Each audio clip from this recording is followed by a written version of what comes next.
G'day and welcome back to my internship vlog. This week is all about bird surveys over in Wyperfeld, Victoria. We drove across late Sunday night and got there and camped there for 3 nights to complete some bird surveys, mainly targeting the Mallee emu wren.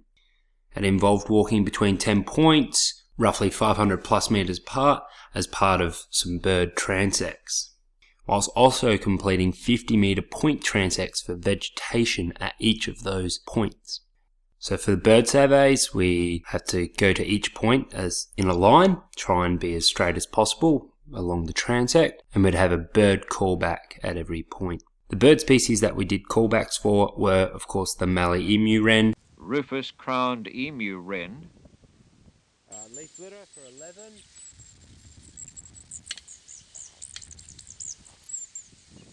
Leaf litter for 12. the striated grass wren, striated grass wren, Leaf litter. Touching Lipson.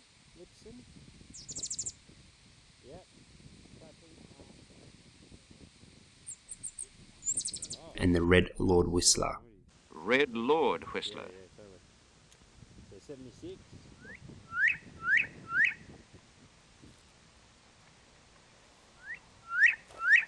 Leaf litter. So after these callbacks, did I actually see anything? Well, yes, I saw a red Lord Whistler, and I heard 2 Mallee emu wrens, but sadly didn't get to see them, and striated grass wrens just didn't pop up at all. Leaf litter. So for vegetation surveys, it's 50 metres in a straight line, getting a pole and at every metre interval, placing the pole down next to the tape as it's marked out, and saying what's there. So pretty much if it's bare ground, vegetation, leaf litter and that kind of stuff. And then if there's any vegetation touching that pole, that's also recorded, and we record what species is touching and at what height.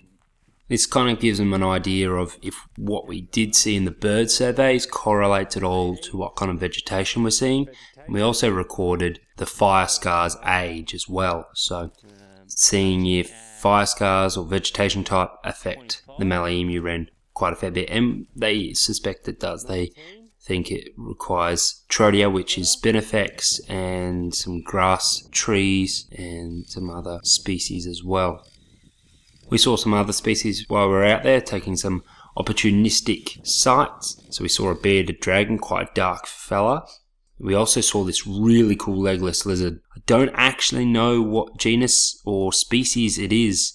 I would love for you, if you could tell me in the comments below what the hell that is, because I'd love to know. Then we saw this fantastic blue moth, odd colorations, like obviously it hasn't evolved as a camouflage or anything, it's clearly showing itself off, so pretty fantastic blue colour. Also saw some Mallee dragons and a splendid fairy wren, otherwise known as a blue light bulb. Around the campfire at night times, we were with undergrads, a PhD student and his supervisor, all from La Trobe in Bundoora, and we were able to have a heap of intellectual conversations about fire management, flooding events, including the one that we're kind of witnessing at the moment, and many other environmental topics.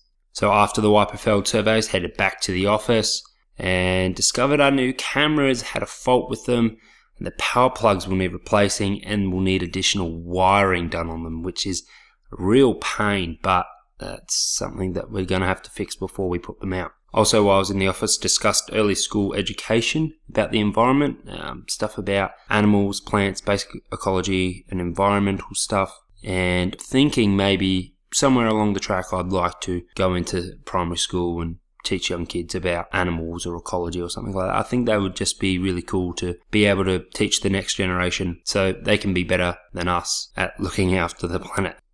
Progress towards the major project this week is actually nil, just no progress on the cameras this week. Got heaps of field experience, plenty of discussion on important issues, learned a great deal about identifying certain species, both flora and fauna, so I would not call the week a loss.